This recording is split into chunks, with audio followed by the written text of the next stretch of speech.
नाशिकच्या कुंभमेळ्यामध्ये bogus work order काढण्यात आलेली आहे. बोगस वर्क ऑर्डर काढून मोठी फसवणूक झाल्याचं समोर आलंय.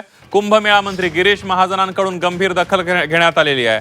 बोगस वर्क ऑर्डर देणाऱ्यांवर कारवाई करणार असल्याचा इशारा गिरीश महाजन यांनी दिलेला आहे. मार्च आणि एप्रिल महिन्यातले सगळे वर्क ऑर्डर या ठिकाणी आलेले आहेत. पण ते बरेच दिवस थांबले. त्यांना वाटलं असेल की आता वर्क ऑर्डर मिळते का तेव्हा मिळते का तेव्हा काम मिळतं. पण आपली फसवणूक झालेली आहे हे त्यांच्या लक्षात आल्यानंतर ते मग त्याच्या थ्रू माझ्याकडे आले कुंभमेळा मंत्री म्हणून आणि त्यांनी माझ्याकडून सगळा विषय टाकलेला आहे. आणि मी तात्काळ लगेच त्यांना हा विषय सांगितलेला होता.